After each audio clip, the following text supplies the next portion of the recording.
Good morning, good evening, good afternoon, depending on the time that you're listening to this podcast. Hi, this is Data and Potatoes podcast where we talk about data and I was gonna say potatoes, but everything in between. That's the potatoes part of this podcast, actually. And on today's potato segment, I'm going to tell you a story of how I went to search for a job physically. If you're searching for a job, first of all, hugs as per usual, and then shame is a what? Shame is a mindset. You know, when you're searching for a job, the night is always dark and full of terror, Caucasian chalk circle, but you have to find some light moments. And this is one of them. So what had happened was, I had looked for a job. I told you guys that I relocated, yeah? If you want to know where I relocated to, just go to my LinkedIn. It's just there. It's not secret. I'm just working out the confidence to say I relocated. It's a lot. It's complex. Anyway, back to the story. So I had searched for a job. I had applied, my friends. This is like the longest I've ever stayed without a job. I've never experienced something like this ever again. That's why it's cinema to me. It's cinema. So I had stayed for a very long time without a job. And I decided, you know what? Actually, failure is doing the same thing over and over again and expecting different results. So I gathered myself and I said, you know what? I'm going to go and knock on these doors. Because opportunity has refused to knock at my door, I'm not going to knock at its door. Now, for context, I'm in a country where it's a very developed country, yeah? They even have this is just context that you know what desperate times, I'm telling you, call for desperate measures. They even have this road where it's a chargeable road, such that when you have a Tesla and you drive on that road, your car gets charged. Yeah, exactly. That's the material that we are working with, so that you know the context of how I'm going knocking on doors and looking for a job. How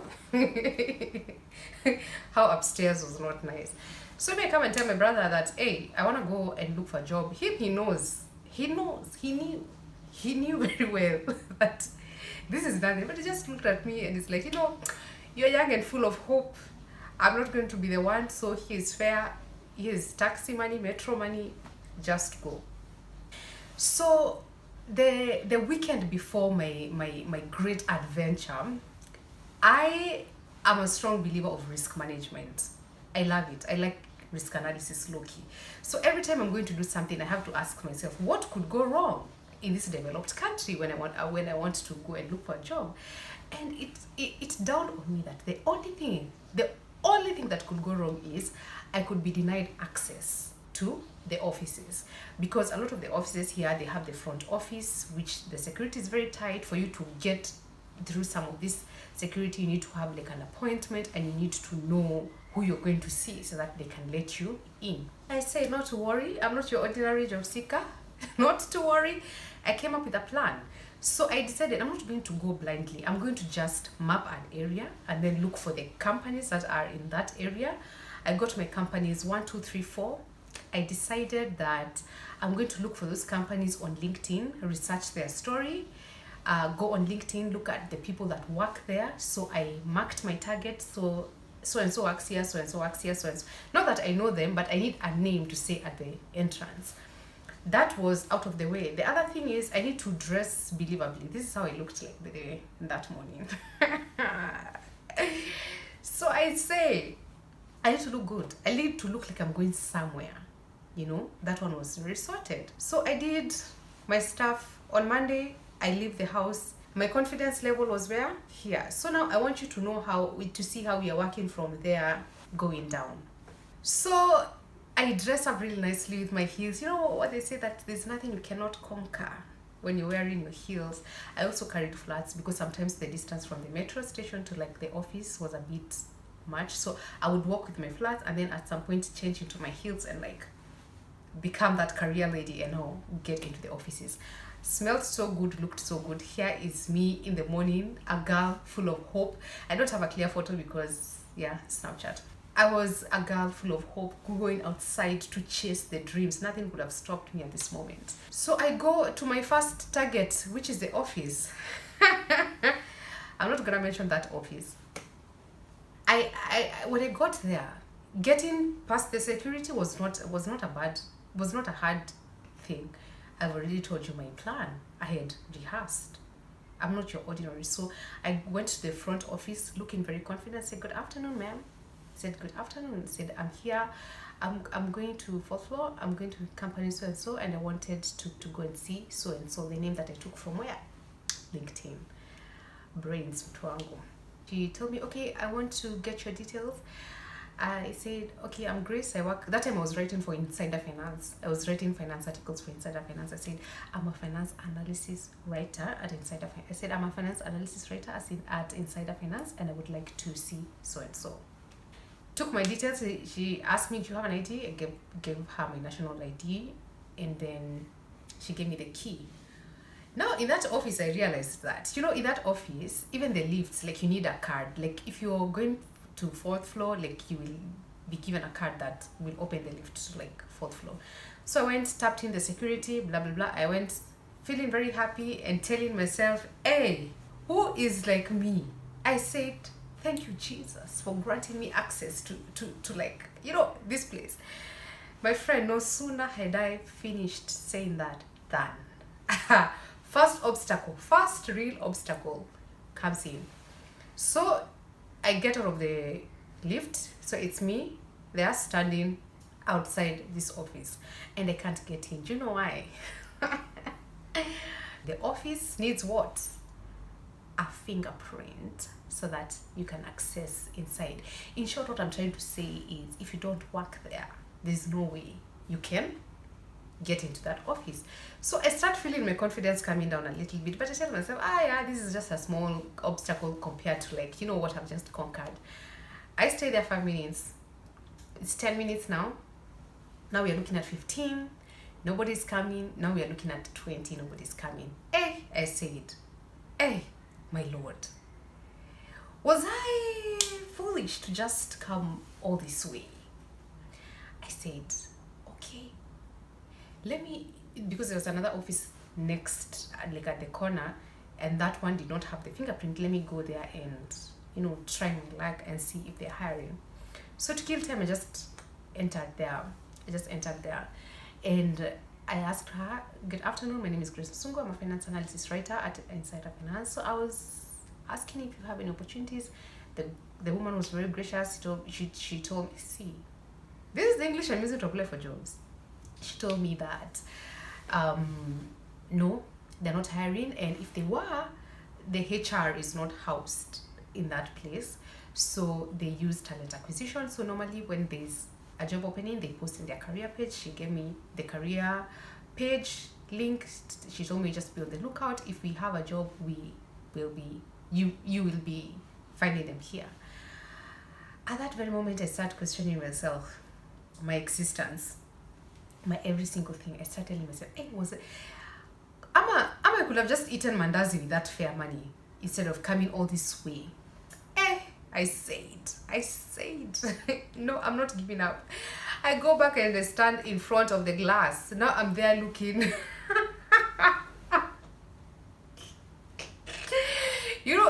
When I'm replaying this, that was ridiculous. That was like, wow.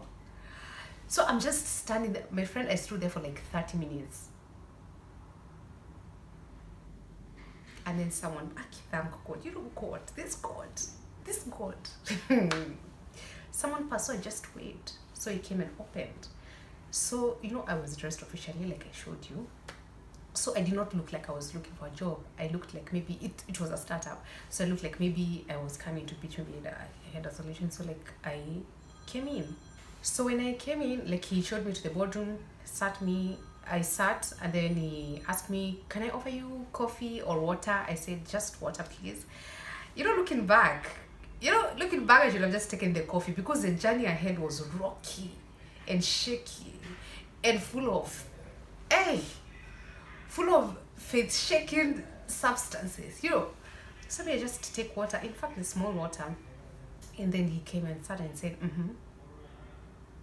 My script just flew. But I said, hi, my name is Chris Musungu. I'm a financial analyst at Insider Finance. He asked me what I do. I tell him, like, we start having a conversation. And then, me, I'm just buying time so that I can. Oh, I did not tell you that I had printed my CVs. I did not tell you that I had printed my CVs. I had printed CVs for all these companies, personalized to these companies, by the way. Sorry about that. I had printed my CVs. They were like in a very nice leather folder. Don't joke with me. So when you start talking, I tell him that I'm looking to, to expand and grow my skills. I'm looking for new opportunities. So like I reach out for my physical hard copy CV.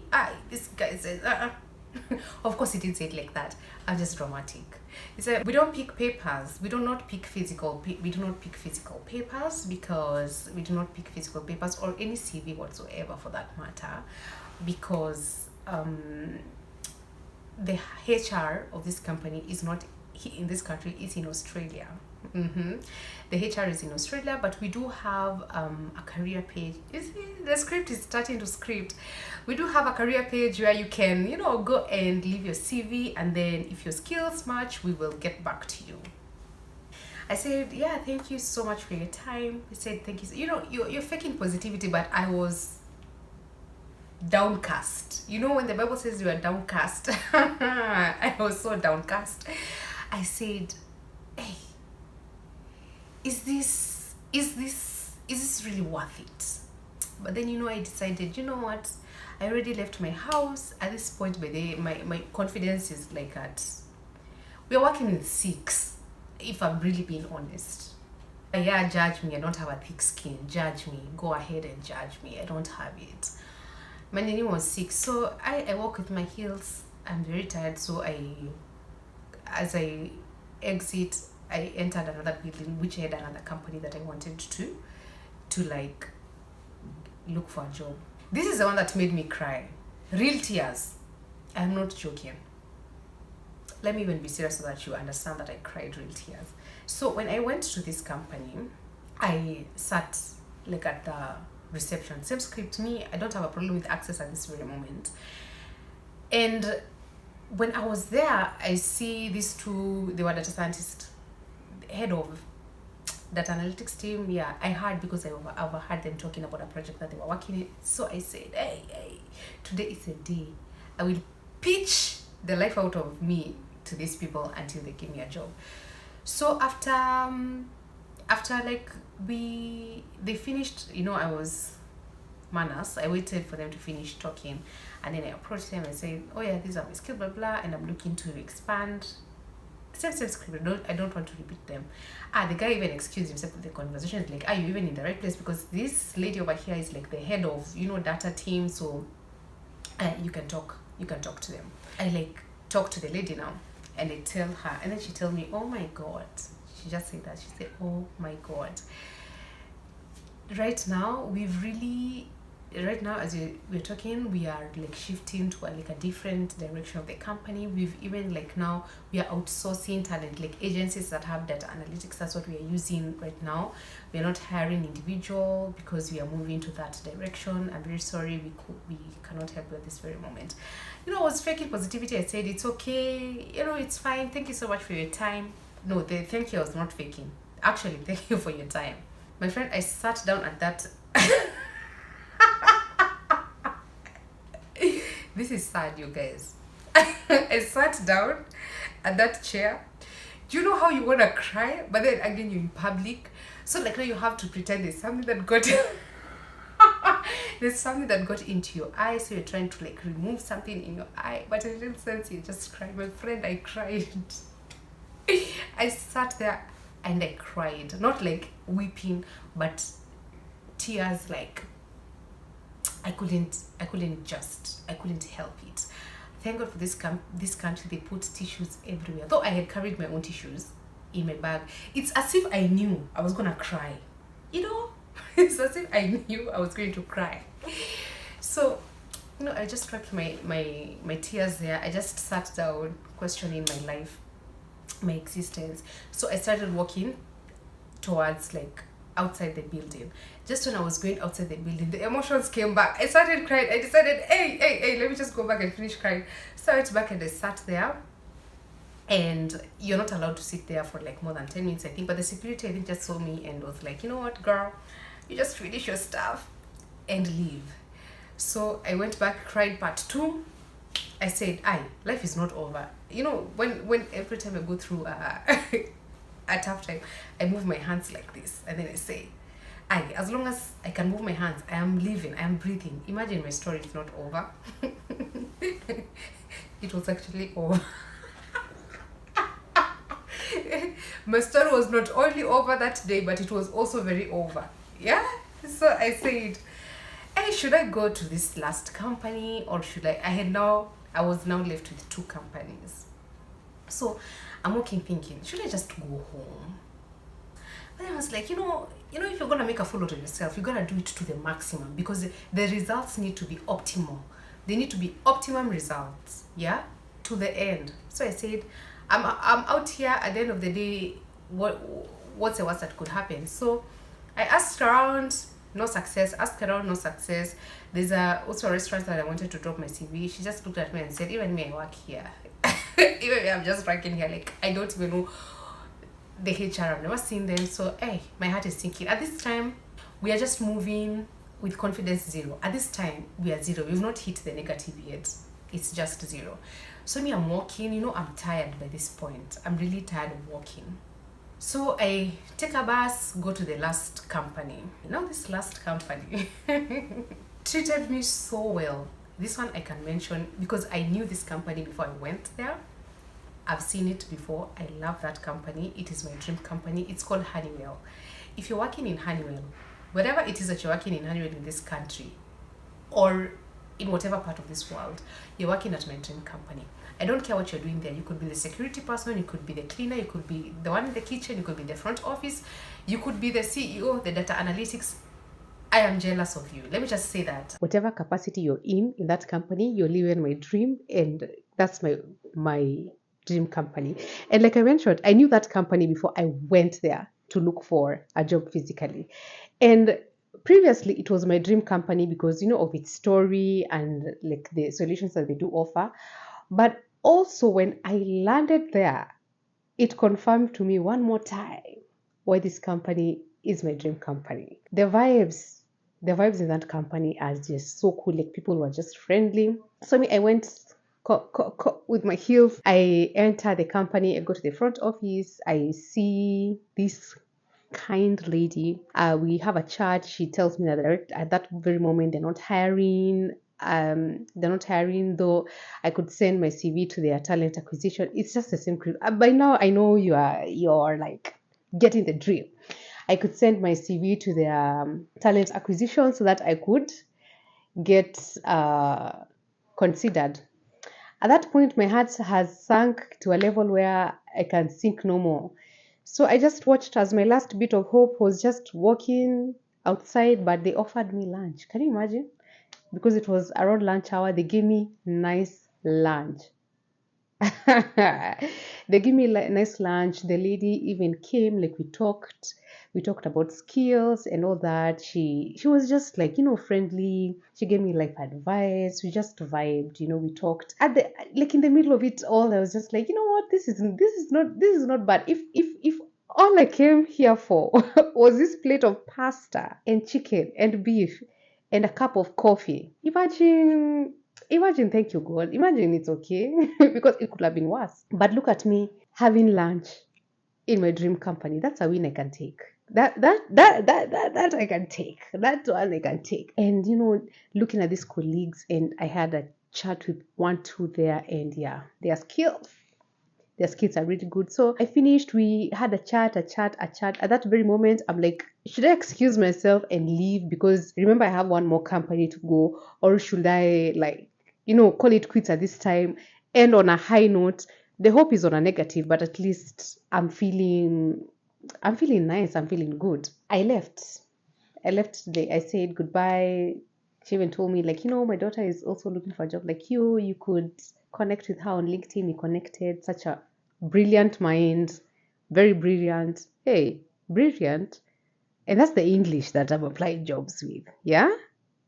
That's the English I'm using to apply for jobs. Okay. Not bad. Not bad. So I went. So now when I'm leaving the office at that very moment, I'm thinking, should I go home? Should I not go home? Should I go home? Should I not go home? On my way out in the lift now, I met this other guy there who asked me if I was looking for a job. He asked me if I could give them my CV, which I did so innocently. And you know what this guy ended up doing? He doesn't work for Honeywell. He works for another company that is in the same building. Do you know what he ended up doing? He just ended up taking my number from my CV and tried to hit on me and to ask me out for lunch. And I was just looking at this guy. First of all, it was annoying that he did that. But do you know what I felt? Do you know the emotion that I felt more than being annoyed? It's pity. Because, sir, I do not have the resources to be walking around going out for dates. Okay? Because if you ask me for a date, first of all, I'm jobless. I don't have money. I'm jobless in a foreign country, so I do not have money. The money that I have is to conduct activities like these ones that I'm conducting, which is moving from company A to company B to drop my CV and also going for interviews. If you're standing there thinking that I have money for dates, to show up for dates, imagine you've lost the plot. And now, respect yourself. Yeah, I was like, yeah, respect yourself. Why do you want to be with someone like me who cannot ferry themselves from one point to one? I will respect yourself. On a lighter note. Anyway, this guy, can you imagine? This guy has taken my CV, okay? My CV has all my information. It has my professional summary, it has my skills, it has my communication, like my qualifications, and it also has my soft skills. Tell me why this guy is telling me about yourself. Bro, you have information that none of my talking stage has right now. You have my information, including my skills and my soft skills. What do you mean tell me about yourself? Like, open that damn CV and read. Read, sir. Don't ask me to tell you about myself. You have my CV there. You know where I was working in 2017. You know where I was working last year. Please. Anyway, so this time I was tired. I decided that, hey, should I go to the third company? I said, no, I'm not going. Like, I just, like, I am tired. But then also there's other thing that is telling you, what if that one is the one? Don't listen to that voice. What if that is the one? What if that's the one? I said, you know what? If that's the one, then, hey, Eloi. I couldn't make it. I hope you know I tried. So I got into the metro and I got, the moment I got into that metro, instant regret. I started feeling like, maybe I should have gone. So I went beating myself up the entire time until just when I was about to get off the metro. This guy in the metro asked me, are you from work? And then I said, no, I'm actually looking for work. Then he reaches out, he gave me his business card. Waste of time. He gave me a business card. It tells me they were hiring for front office at that time. They were hiring for front office, so call me and send me your CV. So when I get home, I made my CV and I sent him, of which he never replied. But I was really grateful that he gave me that card, because during that time I said, you know what, this confirmed to me that I was gonna see dust the other side. So him giving me a card was confirmation that, yeah, you didn't need to go there. So I go home, I take a shower, my feet are hurting like I don't know what. I have no job. I've come back. I am so disappointed. I'm so heartbroken. I just said, God, you know what? Thank you, because I have learned that I could just do everything online, because everywhere I went, they told me to go back online. And I said, just like, is the guy Edison who said that I've not realized 1,000 ways that I could fail. I've realized 1,000 ways. I don't even know that quote, but I hope you like connect it. I said, okay, I've just realized that one day that a way that is not working and it's not futile. And that is how I decided to look at it very differently. Honestly, a ray of hope. My dream company did not disappoint. It's still my dream company. I still like it. I may never even get a chance to work there, but Honeywell, nobody will ever make me hate you. Anyway, that's just the story, and it gave me also insight on how to, when you're following advice online, follow the advice that is relevant to the region that you're in. Okay, just because someone else worked and got a job does not mean that you should also walk knocking and get in a job. In Kiswahili, where I come from, they say, bahati ya mwenzio silalie mlango wazi. I don't know the translation for that, but it just means just trust the process. Trust your own process, not the process that you think you should be trusting or the process that other people are going through, okay? So that's one of my job searching shenanigans where I've gone to to search for job. I remember coming back and say, hey, son of David, you know you're down bad when you're calling God the son of David. Say, hey, son of David, have mercy on me. You know the person who did that was blind Bartimaeus. That's the one who said, son of David. I said, God have mercy. I have tried this thing and it has not even worked. Anyway, that is just on a later note. I'll share. I have stories for days. I'll keep on sharing my stories and my stories and my stories and my stories, okay?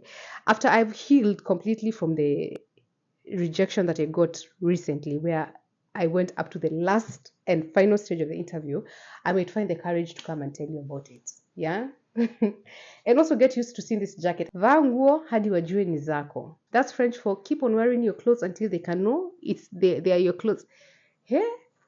Again, this is the English I'm using to apply for jobs here. I might actually be the weapon fashioned against me. Anyway, have a good week and may that story not discourage you. If you want to go and knock doors, please go and knock doors. You could be the successful one. Have a great week.